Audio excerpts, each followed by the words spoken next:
Hey guys, welcome back to my channel. Class 12 physics में एक बार फिर से आप सभी का स्वागत है। और आज हम क्लास 12 फिजिक्स के सेकंड चैप्टर विद्युत विभव तथा धारिता का आंकिक प्रश्न करेंगे और आपके पूरे कॉन्सेप्ट क्लियर किए जाएंगे। यदि आप लोग पीछे का चैप्टर कंप्लीटली पढ़ लिया है उसके तो कॉन्सेप्ट आप लोगों को क्लियर ही हो गए होंगे, ठीक है। यदि जिन लोगों ने वो वीडियोस नहीं देखी हैं तो हमारे चैनल पर जाकर वो वीडियो देख सकते हैं और उसके बाद इन आंकिक प्रश्नों को करने में आपको कोई परेशानी नहीं होगी। इससे पहले जो भी हमने फार्मूलेज बताए होंगे, ठीक है, उन सब चीज़ों को भी आप अच्छे से लर्न कीजिए। या एक सजेशन है आप लोगों के लिए कि जो क्वेश्चंस होगा वो मैं बुक से रीड करूँगा, ठीक है, और आपके पास बुक होनी चाहिए जिससे आप प्रश्नों को अच्छे से समझ पाएँ। यदि नहीं है तो इसके क्वेश्चन हमारे बोर्ड पर दिखाई देता रहेगा स्क्रीन पर, आप वहां से क्वेश्चन को रीड करिएगा और सॉल्यूशन आपको हम बताते रहेंगे। तो चलिए स्टार्ट करते हैं। My name is Suraj Maurya and you are watching me on Vision Science. So let's start this video and question number 1 यहाँ पर लिखा है 5 × 10 के पावर -8 कूलाम तथा -3 × 10 के पावर -8 कूलाम के दो आवेश 16 सेंटीमीटर दूरी पर स्थित हैं। दोनों आवेशों को मिलाने वाली रेखा के किस बिंदु पर वैद्युत विभव शून्य होगा? अनंत पर विभव शून्य लीजिए। तो ये हमारा है क्वेश्चन, आप बोर्ड पर देख सकते हैं, स्क्रीन पर लिखा ही होगा। तो चलिए स्टार्ट करते हैं इस क्वेश्चन को सॉल्व करना। यहाँ पर हमारे पास है क्वेश्चन नंबर 2.1, ये है हमारा क्वेश्चन और हम इसका दे रहे हैं आप लोगों को सॉल्यूशन, ठीक है। इसको सॉल्यूट कैसे करेंगे हम? देखिए यहाँ पर कहा गया है दो आवेश हैं, है ना, दो आवेश हैं, एक चार्ज यहाँ पर है और एक चार्ज इससे मान लीजिए ये है हमारा Q1 और इधर है हमारा दूसरा आवेश Q2, है ना। अब Q1 का जो वैल्यू है वो 5 × 10 के पावर -8 कूलाम का है और Q2 बराबर -3 × 10 के पावर -8 कूलाम है। ये है चार्ज, ठीक है। अब इसके बाद इन दोनों के बीच की जो दूरी है वो ये है 16 सेंटीमीटर, ठीक है। दूरी कितनी है? 16 सेंटीमीटर, क्लियर। अब वो कह रहा है कि इन दोनों आवेशों को मिलाने वाली रेखा के, ये जो मिलाने वाली रेखा है इसके किस बिंदु पर विभव का मान शून्य होगा।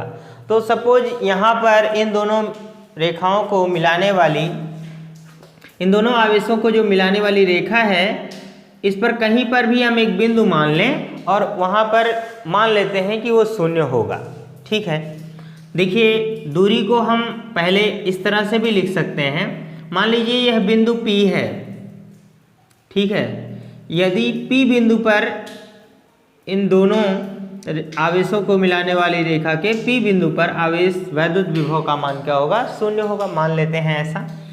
तो क्या होगा अगर ये वाली दूरी हम यहाँ से यहाँ तक की दूरी को हम x मान लें तो ये वाली दूरी क्या होती है, क्या हो जाएगा? देखिए पूरा कंप्लीट तो 16 है सेंटीमीटर है और यहाँ से अगर इसको हम क्या कर लेंगे, घटा लेंगे तो ये हमारा हो जाएगा 16 - x, ठीक है। इस तरह से हो जाएगा। आप चाहे तो इसको थोड़ा सा चेंज कर लीजिए। अब ऐसा ना करिए, यहाँ पर मान लीजिए ये दूरी r है तो यहाँ पर हम लिख लें इसे r - x मान लेंगे, ठीक है। इतना हो गया। उम्मीद है इतनी बातें समझ में आ गई होंगी। इसमें हमारे को दो प्रश्न कहा गया है कि दोनों आवेशों को मिलाने वाली रेखा के बीच में और अनंत पर भी विभव शून्य लेना होगा। तो चलिए स्टार्ट करते हैं। सबसे पहले यहाँ पर लिखना कि Q1 बराबर दिया है हमारे को 5 × 10 के पावर -8 कूलाम और ये Q2 बराबर दे दिया है हमारे पास -3 × 10 के पावर -8 कूलाम, है ना। और R यानी डिस्टेंस जो दिया गया है वो कितना है? 16 सेंटीमीटर है। ठीक है, ये 16 सेंटीमीटर है। अगर इसे हम मीटर में बदलेंगे तो 100 का भाग दे देंगे, तो ये आंसर हमारा बन जाएगा ये 0.16 मीटर। ठीक है, इतना समझ रहे हैं। तो ये है हमारा पूरा जो भी इसमें कंटेंट दिए गए हैं उनका मान पहले आप नोट कर लीजिए। अब यहाँ पर हम जानते हैं चूँकि विभव v बराबर क्या होता है 1/4 पाई एप्सिलॉन 0 इंटू Q/R, है ना, इतना चीज़ लिखा जाता है। और इसके बाद क्या होता है Q/R होता है, एक आवेश और उनके बीच की दूरी। अब सबसे पहले हम Q1 के कारण एक बार P पर विभव निकालेंगे, है ना। ये सारी चीज़ें आप पढ़े होंगे। Q1 के कारण P पर विभव तो इसे हम मानते हैं ये V1 का वैल्यू है। V1 बराबर क्या हो जाएगा 1/4 पाई एप्सिलॉन 0 और यहाँ Q1 का वैल्यू है 5 × 10⁻⁻8 और अपॉन R का मतलब बीच की दूरी होता है। तो बीच की दूरी कितनी है, यहाँ पर ध्यान दीजिए x हमने माना है, तो यहाँ पर हम x एक बार रख देंगे। क्लियर। और उसके बाद इसी तरह से यहाँ पर हम लिखेंगे Q2 के कारण विभव, यहाँ पर V2 हो जाएगा और यहाँ पर 1/4 लिखेंगे 4 पाई एप्सिलॉन 0। हालांकि ये सारे शब्दों को आप यहाँ पर नोट कर लीजिएगा इसी तरह से। ठीक है, ये हमारा हो जाएगा -3 × 10⁻⁻8 अपॉन क्या हो जाएगा बीच की दूरी, यहाँ पर है R-X। ठीक है, कुछ बच्चों को कन्फ्यूजन हो रहा होगा सर R² होता है, पर ऐसा नहीं है। जब वैद्युत क्षेत्र निकालते हैं तो वहाँ पर स्क्वायर होगा और यहाँ विभव निकाला जा रहा है, इसलिए स्क्वायर नहीं लिखा जा रहा है। ठीक है, यदि आपको फार्मूले में कोई कन्फ्यूजन हो तो इसे आप दूर जरूर करें। अब हम यहाँ पर क्या लिखेंगे कुल विभव, यानी P पर कुल विभव। ठीक है, कुल विभव क्या हो जाएगा V = V1 + V2, है ना, ये चीज़ लिखेंगे, ध्यान रखिएगा। ठीक है, और इस तरह से हो जाएगा। अच्छा, ऐसा क्यों हो रहा है इस बात को भी समझ लीजिए। देखिए हम जानते हैं इस पर जो विभव होगा वो Q1 और Q2 के कारण दोनों इसी पर लग रहा है, इसलिए पूरा जो विभव होगा वो जोड़ लिया जाएगा। तो इतना हो गया। अब यहाँ पर समझिएगा ये = 0 हो जाएगा। जो कुल विभव P पर है वो 0 ही माना गया है। आप चाहे तो यहाँ पर हमने लिखा नहीं, आप यहाँ पर लिख दीजिए माना P पर विभव बराबर 0। ठीक है, तो यहाँ पर जो विभव होगा ये मान लेंगे 0। तो V1 का वैल्यू यहाँ से लाकर रख देंगे और V2 का वैल्यू रख देंगे, है ना। तो यहाँ पर इसको हम थोड़ा सा सॉल्व कर लें तो V1, देखिए ये जो V का वैल्यू है यही 0 लिखा गया है। ठीक है, ध्यान रखना है आपको।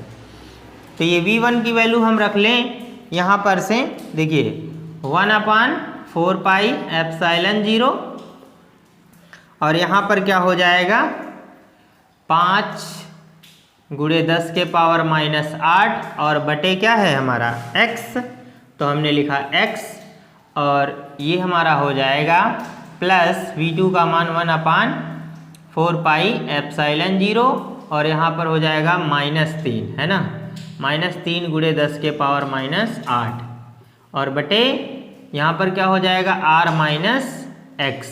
ऐसे ही रखे रहिए।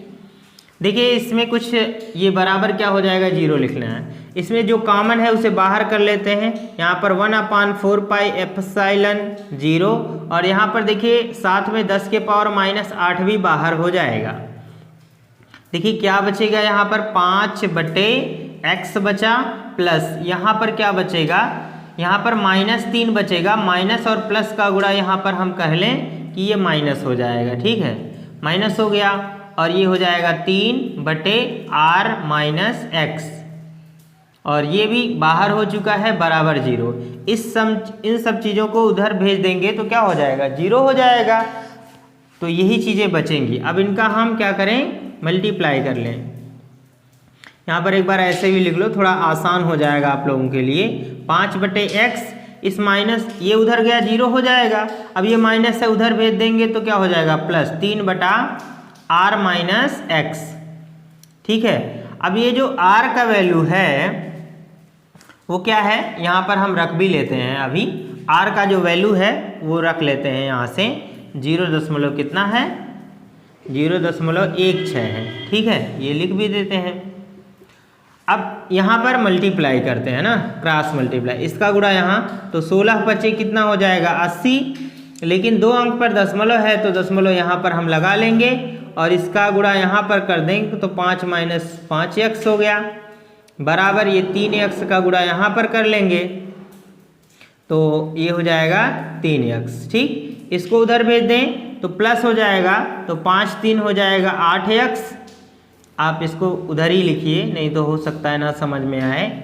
बायो के स्टूडेंट थोड़ा प्रॉब्लम क्रिएट होती है उन लोगों के लिए, तो यहाँ पर से उधर कर लेंगे ना, तो ये हो जाएगा 3x और प्लस 5x, तो 5 3 कितना हो जाएगा, 8x होगा ना, 8x हुआ। और इधर आ जाएगा 0.8 लिख लो या 80 लिख लो, कोई फर्क नहीं पड़ेगा। ठीक है, तो अब देखिए क्या बचेगा, x का वैल्यू निकालो, इसको इधर भेज दो, तो x बराबर हो जाएगा 0.8/8। ठीक है, इतना हो गया। अब आप देखिए x दूरी ले रहे हैं हम, यहाँ से क्या करिए, दशमलव हटाइए, 0 बढ़ जाएगा, 8 दहिया में 80, तो ये हो जाएगा 1/10। या फिर हम कह दें, या यहाँ पर देखिए 0 ना भी बढ़ाइए तो भी कोई बात नहीं है, इतना प्रॉब्लम नहीं होगा। 8 × 8 8 × 8, तो ये हो जाएगा 0.1, ये हो जाएगा मीटर। अर्थात यहाँ पर x की दूरी हमने इतना लिया है। इधर से अगर देखें Q1 से 0.1 मीटर की दूरी पर जो विभव होगा वो क्या होगा, 0 होगा। क्लियर। अब अगर इधर से आप देखोगे, इधर से, तो यहाँ से घटा लेना होगा। ठीक है, r में से घटाने के बाद पता चलेगा। तो इस तरह से x की वैल्यू आ जाएगी, हम समझ सकते हैं। और भी निकाल लीजिए। यहाँ देखिए यही चीज़ आपको करना है। 2 आवेश होंगे कुछ दूरी पर, है ना, यहाँ पर हमने ले लिया। ये है आपका Q1 बराबर 5 × 10⁻⁻8 कूलाम, और ये Q2 बराबर है आपका -3 × 10⁻⁻8 कूलाम। और इनके बीच की दूरी हमको पता ही है कि r मान लेंगे, जिसका मान यहाँ पर आपने निकाला है, ये बाद में हम रखेंगे। अभी अनंत पर क्या होता है, इसके क्षेत्र से दूर इसी अक्ष पर हम क्या ले लें, एक बिंदु यहाँ पर कुछ दूरी पर P बिंदु ले रहे हैं। अब अनंत पर एक बिंदु P माना है हमने, इस पर वैद्युत विभव क्या होगा ये जानने के लिए इसके बीच की दूरी को हम फिर से x मान लेंगे। फर्क सिर्फ इतना था कि वो बीच में था, अब ये दूर है। ठीक है, अब पहले की तरह हम इसमें फिर से सॉल्व करना स्टार्ट करते हैं। देखिए यहाँ से लेकर ये r दूरी है और यहाँ से x है, तो कंप्लीट दूरी क्या हो जाएगा, ध्यान दीजिएगा, r प्लस क्या हो जाएगा, x, यहाँ से यहाँ तक Q1 के लिए, और Q2 के लिए तो x ही है ना, आपको पता है। तो यहाँ पर हमको फार्मूला पहले की तरह है, चूँकि v बराबर क्या होता है, 1/4πε0, है ना, और उसके बाद Q/r से, ये फॉर्मूला है हमारे पास। इसलिए यहाँ पर कह लें, इसलिए Q1 के कारण V1, ऐसे लिख लें, Q1 के कारण V1 बराबर क्या हो जाएगा, 1/4πε0, और Q का मान तो आप समझ ही रहे हैं, यहाँ पर है ही Q1 का मान 5 × 10⁻⁻8, और बटे Q1 से इस P बिंदु की दूरी हम मान ले रहे हैं, क्या है आपका r + x है, ये रख लेंगे। इसी तरह से इसी प्रकार V2 बराबर क्या हो जाएगा 1/4 पाई एप्सिलॉन 0 और यहाँ पर हो जाएगा -3 × 10 के पावर -8 बटे Q2 के कारण जो होगा ना यहाँ पर इसी प्रकार यहाँ से लिख लेंगे Q2 के कारण। ठीक, ये चीज़ लिख के फिर ऐसा लिखें। अब इनके बीच की दूरी क्या है, यहाँ से लेकर वहाँ तक x है, तो मैं यहाँ x ले लूँ। अब यहाँ पर हो जाएगा v बराबर v1 प्लस v2। ठीक है, और v का मान क्या मान लेंगे 0 और v1 का वैल्यू यहाँ से रख दें 1/4 पाई एप्सिलॉन 0। देखिए जब आप ऐड करेंगे तो दोनों चीज़ों में ये चीज़ें सेम हैं, बाहर कर लीजिए और 10 के पावर -8 भी सेम है, तो ये भी हम लिख ले रहे हैं पहले की तरह, बाहर आ जाएगा ना यहाँ मल्टीप्लाई करके। बीच में क्या बचेगा, v1 का वैल्यू पहले है तो v1 का वैल्यू है 5 बटे r प्लस x और प्लस v2 का वैल्यू कितना है, देखिए ये सब बाहर हो चुका है, यहाँ पर बचेगा -3/x, ये बचा ना, इतना कर लीजिए, इसको इधर भेज दीजिए 0 हो जाएगा। तो अब हमारा क्या बचेगा, देखिए यहाँ पर हो जाएगा, ध्यान दीजिएगा, ये इधर जाएगा 0 हो जाएगा। देखिए यहाँ से गुणा कर रहा है तो इधर जाएगा, भाग ही होगा ना। अब ये हमारा वैल्यू बचेगा, इधर लिख रहे हैं 5/r प्लस x और यहाँ देखिए प्लस माइनस का गुणा हो जाएगा -3/x बराबर, जो 0 इधर लिखा था इधर भी हम लिख सकते हैं, चूंकि बराबर है कोई प्रॉब्लम नहीं होगा। अब इसको उधर भेज देते हैं तो हो जाएगा 5/r प्लस x बराबर, यहाँ पर हो जाएगा 3/x। ठीक है, क्रॉस मल्टीप्लाई कर दें, ये हो जाएगा 5x और ये हो जाएगा, इधर गुणा कर ले रहे हैं, इसका गुणा इधर कर दीजिए तो ये हो जाएगा 3r और यहाँ मल्टीप्लाई कर दीजिए 3x हो जाएगा, इसको इधर भेज दीजिए तो ये हो जाएगा 5x - 3x बराबर, यहाँ 3 है और r का वैल्यू हमें पहले से भी पता है, अब यहाँ पर मान ले जाकर रख लीजिए तो ये हो जाएगा हमारा मल्टीप्लाई 0.16 है ना। तो यहाँ से देखिए इनसे घटा लेंगे तो ये हो जाएगा 2x बराबर 16 तियाँ हो गया 48 और 2 अंक पर दशमलव है तो यहाँ पर लगा देंगे और x बराबर क्या आ जाएगा 0.28। ठीक है, ये चीज़ यहाँ पर कर लिया, सॉरी ये 4 है और ये 2 नीचे चला जाएगा तो यहाँ से 2 कर लेंगे। ठीक, इसको यहाँ से कैंसिल कर देंगे तो x = क्या हो जाएगा हमारा, ध्यान दीजिए 16 तियाँ 48 इतना है। अब ये आ जाएगा 0.24। ठीक है, यहाँ पर ये x का वैल्यू हमें मिल गया, यहाँ से लेकर केवल x की वैल्यू मिली है। अब यहाँ पर देखिए Q2 से तो x की वैल्यू ये मिल जाएगी, इतना मीटर है ना। अब यहाँ पर अगर Q1 से देखेंगे तो r प्लस x होगा तो r की भी वैल्यू इसमें ऐड कर ली जाएगी। ठीक है, तो यहाँ पर देखेंगे हम Q1 से r प्लस x बराबर हो जाएगा, r प्लस x बराबर हो जाएगा 0.16 प्लस 0.24, ऐड कर लीजिए, यहाँ 6 4 10 के 0, 2 1 3, 2 1 3 और 1 4 और इतना दशमलव हो जाएगा, इतना मीटर की दूरी पर। और Q2 से क्या हो जाएगा, केवल x है, x बराबर तो आपने निकाल लिया 0.24 मीटर। तो इस तरह से हम पहले क्वेश्चन को सॉल्व कर सकते हैं। ठीक है, मैंने बहुत ही आराम से इस प्रश्न को सॉल्व किया है, उम्मीद है सभी लोगों को पसंद भी आया होगा। ठीक है, तो आप इसका लीजिए एक स्क्रीनशॉट। हमारा नेक्स्ट क्वेश्चन है क्वेश्चन नंबर 2.2। ठीक है, इसका जो क्वेश्चन है वो देखेंगे। 10 सेंटीमीटर भुजा वाले एक समषटभुज के प्रत्येक शीर्ष पर 5 माइक्रोकूलाम का आवेश है। षटभुज के केंद्र पर विभव परिकलित कीजिए। ठीक है, तो पहले एक षटभुज बनाते हैं।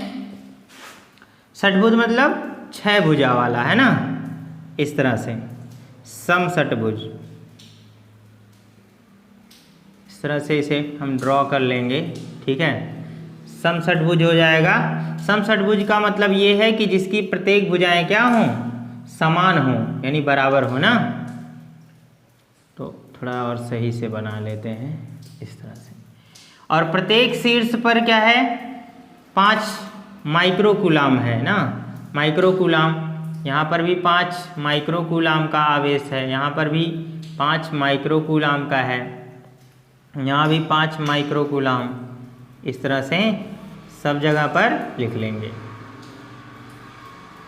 ये हो जाएगा, ये प्रत्येक शीर्ष हैं इनके, और इनके नाम भी हम लिख देते हैं कहीं से। सपोज मान लो ये आपका A है, ये B है, ये C है, D है, E और F हमने यहाँ पर मान लिया। ठीक है, और प्रत्येक शीर्ष को आमने सामने अगर मिला दें तो इसके केंद्र के जो प्रत्येक शीर्ष से जो केंद्र की दूरी है वो भी समान है। यहाँ पर देखिए समषटभुज है तो ये हमारा कितना होगा, 10 सेंटीमीटर का बताया गया, समान है। ठीक है, अगर समान है तो ये जो एक त्रिभुज बन रहा है, समषटभुज में क्या होता है, प्रत्येक शीर्ष पर जो प्रत्येक कोण होगा वो कितना होगा, 60 डिग्री का होगा।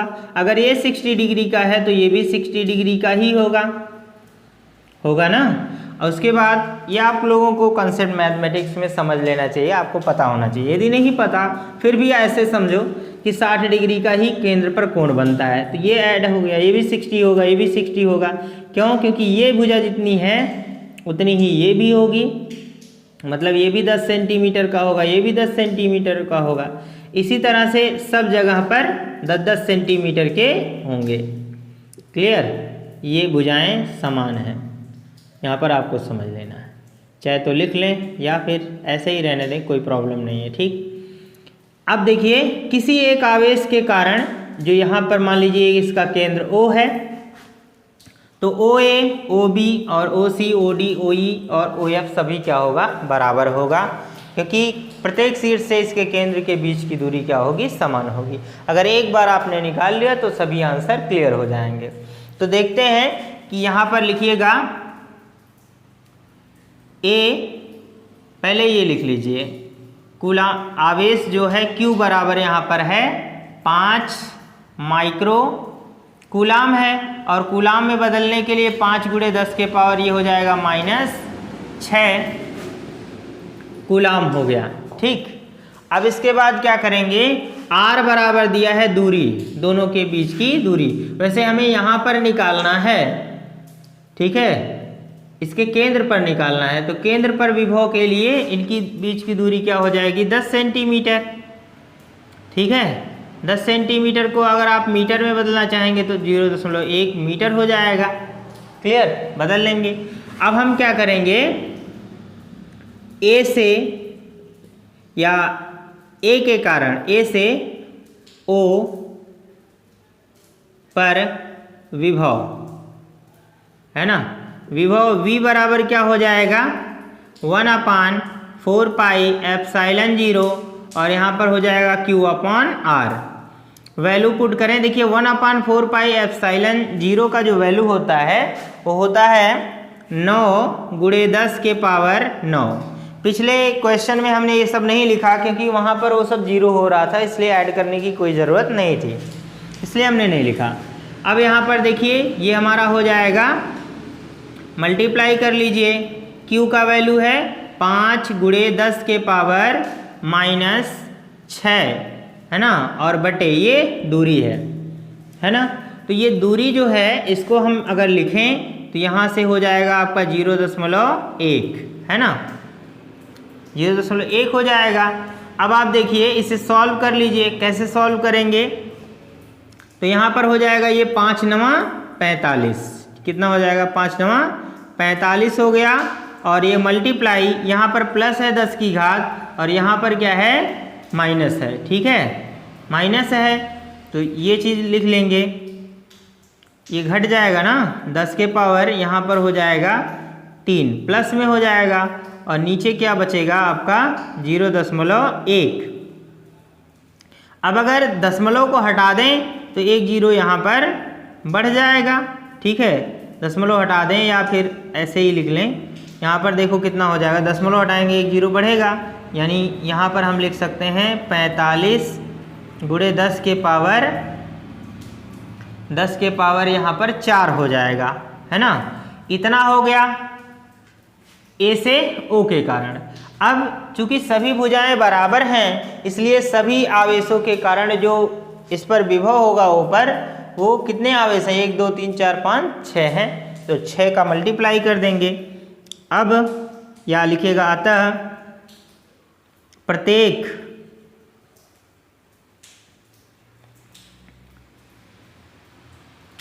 शीर्ष पर रखे आवेश के कारण विभव क्या हो जाएगा, देखिए v बराबर क्या हो जाएगा 6v, आप यहाँ v डैश लिख लीजिए 6v डैश, तो ये हो जाएगा 6 गुणे 45 गुणे 10 के पावर 4 हो गया। अब यहाँ से इसका मल्टीप्लाई कीजिए, 6 पचे हो जाएगा 30 और 6 चौक 24, 24 3 हो जाएगा 27, ठीक है। इतना कर लिया मैंने, और ये हो जाएगा गुणे 10 टू द पावर 4 हो गया। अब अगर यहाँ से ध्यान दीजिए, ये अगर हम दशमलव यहाँ पर लास्ट में माने 2 अंक दशमलव यहाँ पर खिसका दें, तो ये हमारा हो जाएगा 2.7, जीरो नहीं लिखना है, 10 के पावर, यहाँ देखिए 2 अंक खिसकाए हैं तो 2 बढ़ा देंगे, इतना विभव है तो ये हो जाएगा वोल्ट, ठीक है, इतना वोल्ट। विभव का मात्रक क्या होता है, वोल्ट। तो इस तरह से हम इस क्वेश्चन को भी सॉल्व कर सकते हैं, काफ़ी आसान था, आप समझ भी गए होंगे। तो लीजिए इसका एक स्क्रीनशॉट, फिर हम आगे। हमारा नेक्स्ट क्वेश्चन है क्वेश्चन नंबर 2.3, और ये क्वेश्चन दे रखा है हमारा 6 सेंटीमीटर की दूरी पर अवस्थित 2 बिंदुओं A एवं B पर 2 आवेश 2 माइक्रोकूलाम तथा -2 माइक्रोकूलाम रखे हैं। इसमें पहला सवाल दिया है A के समविभव पृष्ठ की पहचान कीजिए, मतलब पहला दिया है फर्स्ट, इसमें फर्स्ट क्वेश्चन है हमारा A, समविभव पृष्ठ की पहचान करनी है, समविभव पृष्ठ की पहचान करना है। तो पहले क्वेश्चन को सॉल्व करेंगे, उसके बाद दूसरा प्रश्न जो दिया है वो कह रहा है, वो कह रहा है इस पृष्ठ के प्रत्येक बिंदु पर विद्युत क्षेत्र की दिशा, इस पृष्ठ के यानी इस समविभव पृष्ठ के, इस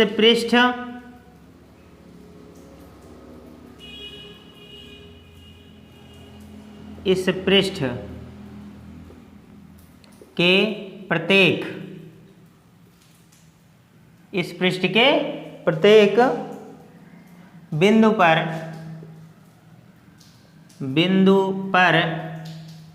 विद्युत क्षेत्र की दिशा, ये हमको ज्ञात करनी है। वैसे आपको क्वेश्चन बोर्ड पर दिख रहा होगा, स्क्रीन पर, कोई दिक्कत नहीं है, ठीक है। तो देखिए यहाँ पर हमारे पास 2 आवेश हैं 2 बिंदुओं पर, A बिंदु पर है और एक क्या है, B बिंदु पर है ना, यहाँ से लेकर यहाँ तक। तो इसका है -1 है, 2 माइक्रोकूलाम का है ना, 2 माइक्रोकूलाम है, और एक है -2 माइक्रोकूलाम का है, ठीक। अब देखिए इसमें क्या होगा, एक खास बात, समविभव पृष्ठ की पहचान करने के लिए हम समविभव की परिभाषा जानते हैं कि एक ऐसा पृष्ठ जिसके प्रत्येक बिंदु पर विभव का मान क्या हो, समान हो, तो हम कहेंगे उसी को समविभव पृष्ठ कहते हैं। तो प्रत्येक बिंदु पर, ठीक है, तो यहाँ पर कोई एक ऐसा बिंदु ले हम जहाँ पर इसका विभव समान हो, और हम जानते हैं दूरी जो विभव होता है वो दूरी के सापेक्ष क्या होता है, घटता बढ़ता है, यानी दूरी के व्युत्क्रमानुपाती होता है। अभी अभी आप लोगों ने देखा था कि v is equal to upon 4 pi epsilon 0 into q upon क्या होता है आर। अगर हम इन सब चीज़ों को कांस्टेंट मान लें तो भी is inversely proportional 1 upon R होगा। तो हम कहेंगे जो विभव है वो दूरी के व्युत्क्रमानुपाती होता है, अगर दूरी बढ़ेगा तो विभव घटेगा।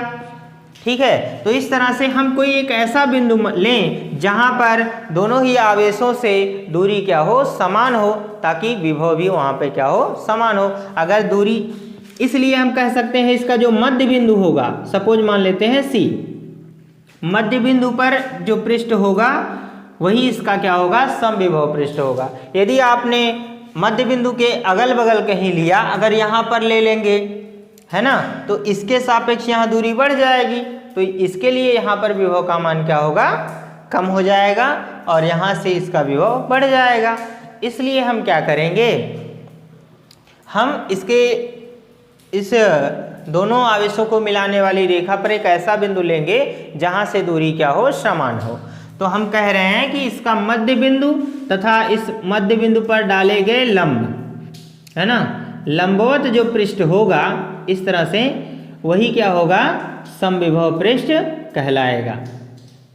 इसमें कोई सॉल्यूशन नहीं करना है, बहुत आसान है, आप समझ जाएंगे।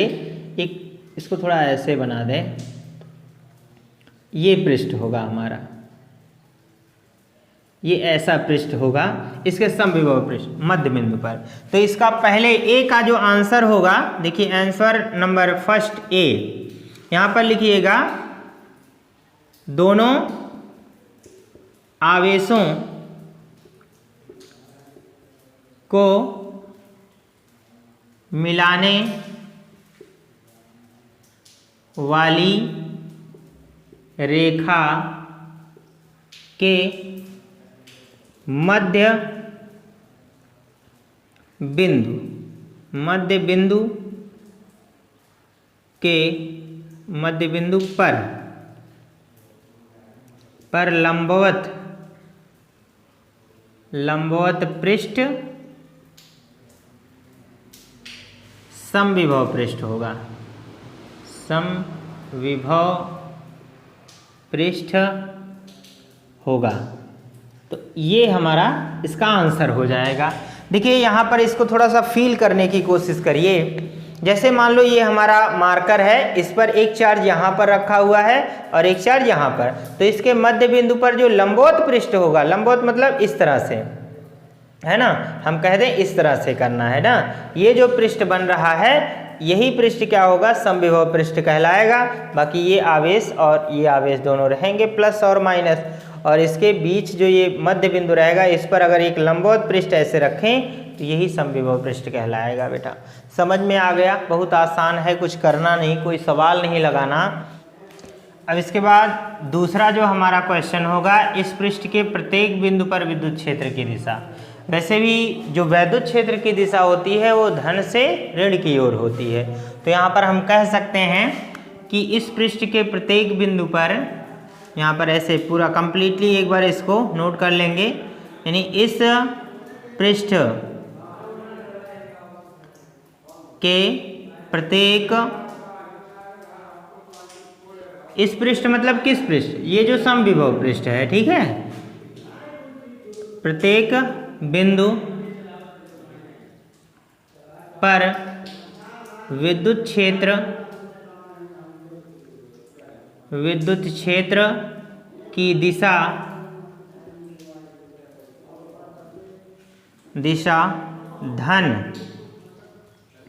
धन ए से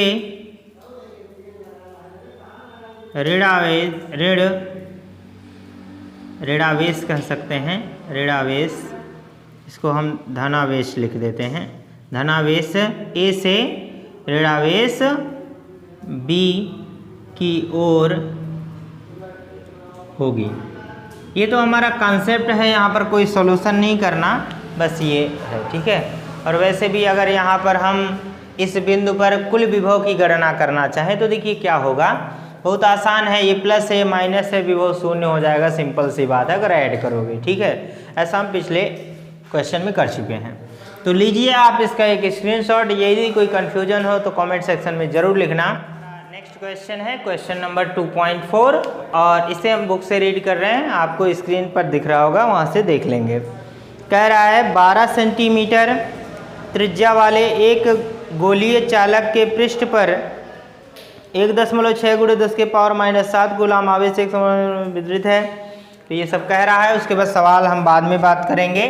तो सबसे पहले इसमें कहा गया है एक 12 सेंटीमीटर त्रिज्या वाला एक गोला है, यानी त्रिज्या उसका 12 है, इसका मतलब केंद्र से इस परिधि तक की जो दूरी होगी वो 12 सेंटीमीटर होगी। समझ गए, कोई बात नहीं। ठीक, अब यहाँ पर क्या करना है कि इस पृष्ठ पर जो आवेश हैं वो एक समान रूप से वितरित हैं, ठीक है, चारों तरफ, और प्रत्येक आवेश का जो मान है वो हमारा यहाँ पर दे रखा है।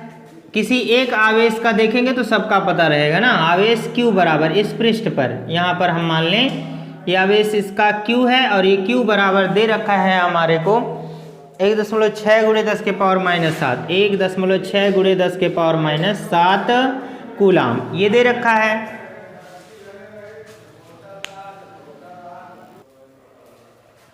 तो ये चीज़ हमारे सवाल में दे रखा है। यहाँ पर हम नोट भी कर ले रहे हैं, आवेश Q का मान जो है वो 1.6 × 10⁻⁷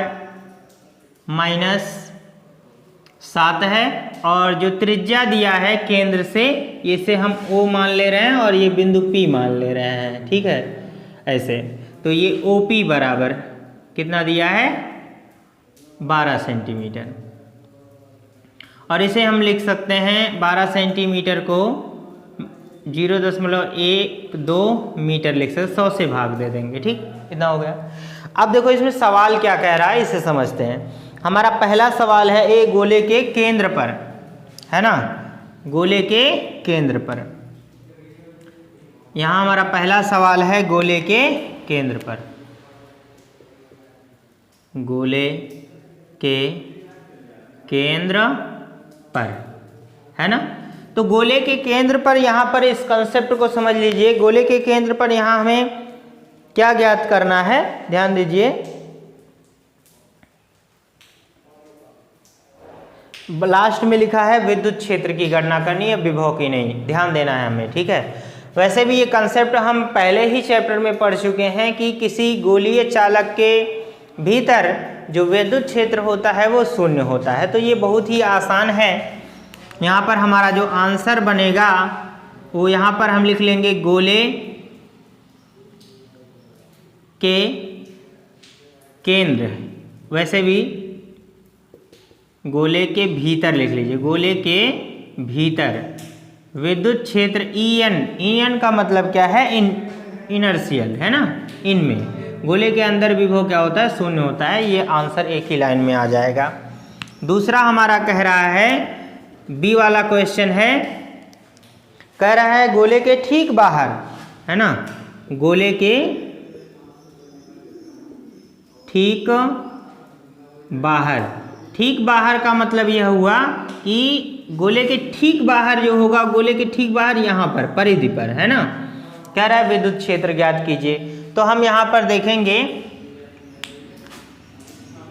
यहाँ पर विद्युत क्षेत्र E = क्या हो जाएगा, विद्युत क्षेत्र यहाँ पर EP हम ले लें P पर, है ना, तो क्या हो जाएगा 1/4πε0। और हमें पता है कि जो विद्युत क्षेत्र का मान होता है वो Q/ यहाँ पर R² के रूप में होगा। क्यों ऐसा हो रहा है, देखिए ये विद्युत क्षेत्र है, विभव नहीं। विभव में क्या होता है, स्क्वायर नहीं होता है, और विद्युत क्षेत्र में स्क्वायर होता है दूरी का, जहाँ से हमें याद करना होता है। तो हम यहाँ पर कर लेंगे, वैल्यू रखते हैं 1/4πε0 का मान है 9 × 10⁻9 हो जाएगा, और Q का वैल्यू हमारे पास यहाँ पर दिया है 1.6 × 10⁻⁷ हो जाएगा, और R की वैल्यू हमारे पास दी गई है यहाँ पर, ध्यान दीजिएगा। ये थोड़ा इसे हम ऐसे भी लिख सकते हैं, इसको चेंज कर लें ताकि आप लोगों के लिए आसान हो जाए। ये 12 × 10⁻⁻2 मीटर, इस तरह से मैं घात के रूप में लिख लूँ तो आसान हो जाएगा। यहाँ पर है हमारा आर स्क्वायर यानी 12 गुणे 10 के पावर हो जाएगा 2 और इसका यहाँ पर हम कर लेंगे वर्ग।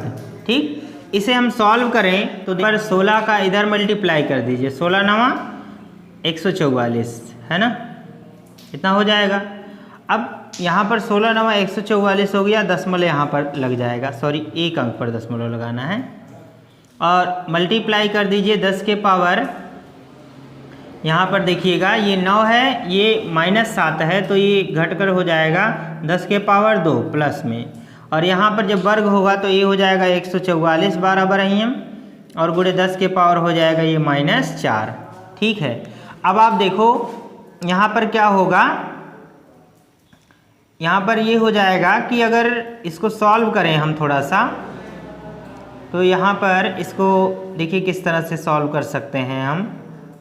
ये दशमलव हटा दीजिए तो एक अंक पर 0 लग जाएगा ना, ये कट गया और ये भी कट जाएगा, तो यहाँ पर क्या बचेगा 1 बटा यहाँ पर 10 हो जाएगा, और गुणे 10 के पावर ये माइनस क्या है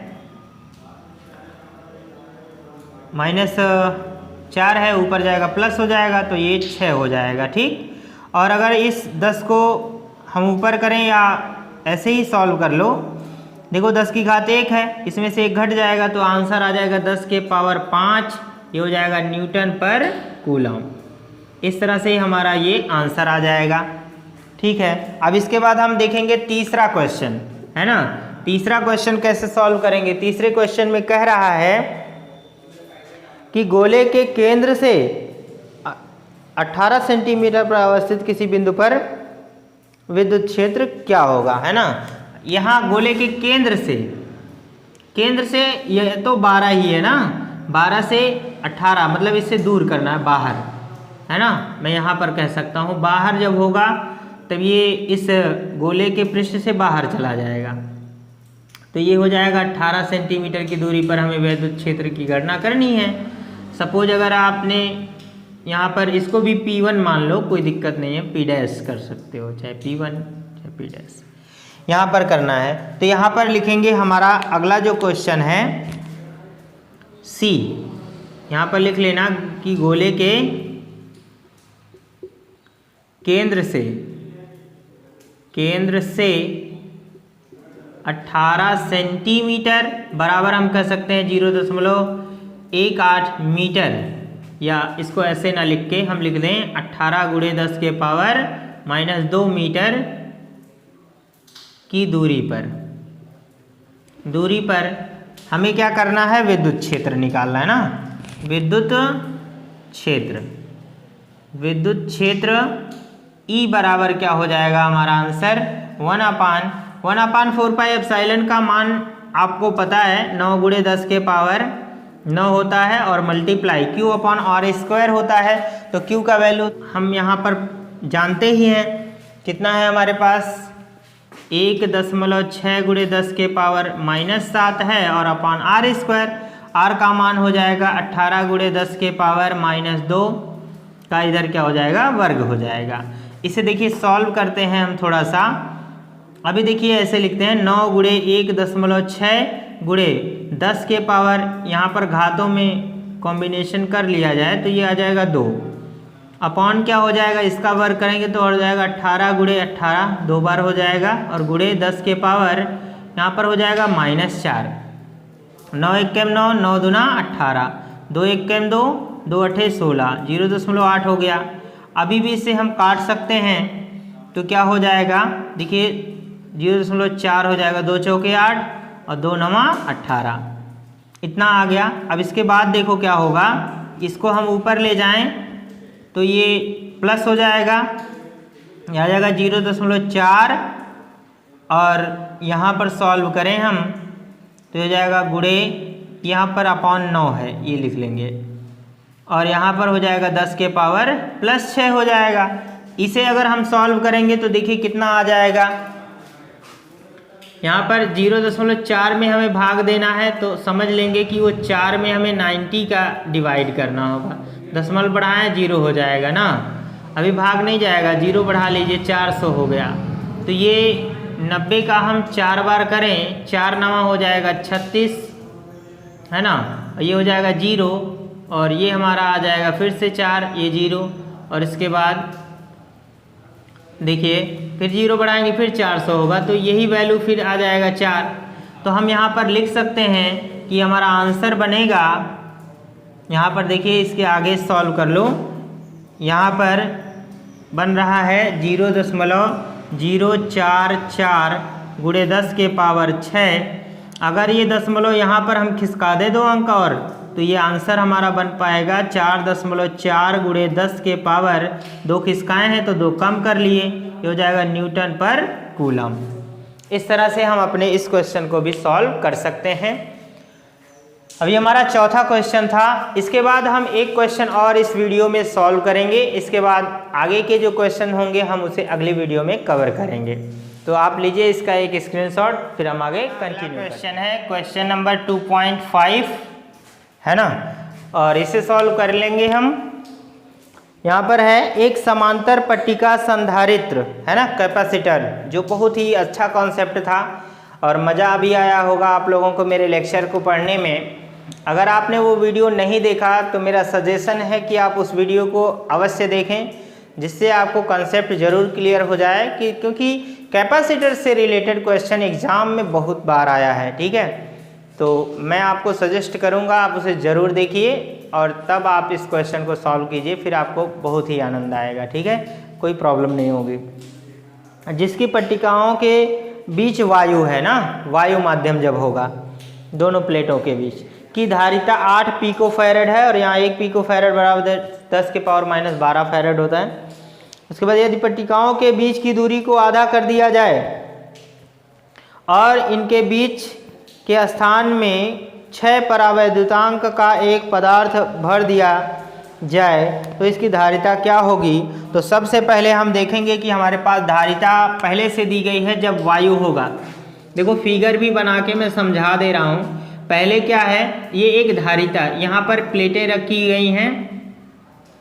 आपको फिगर बनाने की कोई खास ज़रूरत नहीं है, पर हम समझाने के लिए ऐसा कर रहे हैं। देखिए जब इसके बीच में वायु होता है ना, तो जो इसकी धारिता होती है वो क्या होगी, जब यहाँ पर कोई पदार्थ नहीं भरा रहेगा, वायु रहेगा एकदम निर्वात है ना, कुछ भी ना हो, तो उस समय हमारे पास जो धारिता था C बराबर होता है एप्सिलॉन 0 इंटू A अपॉन क्या होता है D। यहाँ पर कुछ नहीं है, इसलिए मैं धारिता में मान लूँ कि कुछ नहीं का मतलब नॉट, मतलब नहीं, यानी C naught capacitor, capacitance C naught is equal to हो जाएगा हमारा ये एप्सिलॉन 0A अपॉन क्या हो जाएगा D। ये हमारा फार्मूला होता था, ये हमारा है रिलेशन नंबर फर्स्ट में मान सकता हूँ। यहाँ पर आप लिख लीजिएगा कि C0 बराबर दे रखा है आपको, यहाँ पर कितना परावैद्युत, कितनी धारिता दी गई है इसे देख लेंगे, 8 पिकोफैरड। कितना दिया है, 8 पिकोफैरड दिया है। अगर इसे मैं 8 गुणे फैरड में बदल दूँ तो 10 के पावर हो जाएगा -12 फैरड। ठीक है, क्योंकि धारिता का मात्रक भी फैरड ही होता है, इसलिए आप इतना ज़रूर नोट कर लें। ये हमारा रिलेशन फर्स्ट हो जाएगा। यहाँ पर लिखिएगा जब परावैद्युत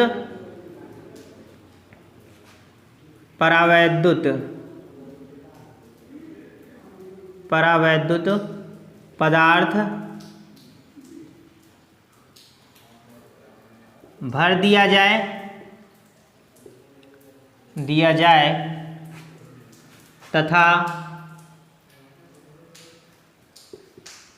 तथा प्लेटों के बीच की दूरी आधी मतलब d/2 कर दी जाए तब यहाँ पर देखिएगा फार्मूला जो होगा, यहाँ पर सबसे पहले लिखिएगा कि K बराबर परावैद्युत पदार्थ K बराबर 6 दिया है। ठीक है, और दूरी को तो आधा कर दिया गया है। तब यहाँ पर धारिता C बराबर क्या होता है, formula epsilon 0 into K into A upon जो ये दूरी होगी, अब देखिए यहाँ पर दूरी को घटा दिया गया, यहाँ पर लाकर इस प्लेट को कर दिया गया। ये प्लेट को खिसका कर यहाँ पर जब कर देंगे तो देखिए क्या होगा, ये दूरी क्या हो गई, आधी हो गई, और साथ में इसमें परावैद्युत पदार्थ भर दिया गया आपकी बार। तब इसके बाद क्या हो जाएगा, इसी के लिए यहाँ पर हम लिख लेंगे d/2, और इसे थोड़ा सा और मॉडिफाई करें अगर हम, तो ये हो जाएगा हमारा c = 2 ऊपर चला जाएगा 2ε0 k × a अपॉन क्या हो जाएगा, d हो जाएगा। ये हमारा हो गया रिलेशन नंबर 2। अब हम क्या करें, समीकरण 1 में 2 का भाग दे दें। हमें तो निकालना ही है इस समय धारिता, इस धारिता का मान निकालना है, ये तो वैल्यू दिया गया है, निकाल सकते हैं। देखिए यहाँ पर क्या होगा, यहाँ पर लिखिएगा समीकरण ऐसे लिखना, समीकरण 2 में 1 से भाग देने पर जब भाग देंगे 2 में, है ना, तो यहाँ पर बनेगा C/C0, है ना, इधर भाग दे दिया, C/C0 हो गया। अब यहाँ पर देखिए जब इसमें भाग देंगे सेकंड वाले में इसका, तो ε0 × a × d, ε0 × a × d ये कैंसिल हो जाएगा, तो यहाँ बचेगा 2k बचेगा ना। तो बचने के बाद इसके बाद c निकालना है, तो C इधर 0 का इधर गुणा हो जाएगा 2C0, या ऐसे लिख लो kC0, ऐसे लिख लेंगे। मान भर देते हैं, 2 × k का मान 6 है, और ये C0 का जो वैल्यू है वो हमारे पास दे रखा है 8 × 10⁻12 फैरेड, या फिर आप यही डायरेक्टली रख लो, कोई फर्क नहीं पड़ेगा, ये 8 ही रख लो, 8 पिको फैरेड, है ना। तो ये हो गया 6 × 2 = 12, 8 96, तो ये 96 पिको फैरेड आएगा। अगर आप इसे फैरेड में बदलना चाहेंगे तो ये हो जाएगा 96 × 10⁻12 फैरेड भी आंसर आ जाएगा। तो इस तरह से हम इस क्वेश्चन को भी सॉल्व कर सकते हैं। काफ़ी आसान क्वेश्चन था, बस समझने की देर थी। यदि आप लोगों ने कंसेप्ट समझ लिया है तो ये क्वेश्चन बिल्कुल रसगुल्ले के समान मीठा भी लगेगा आप लोगों को।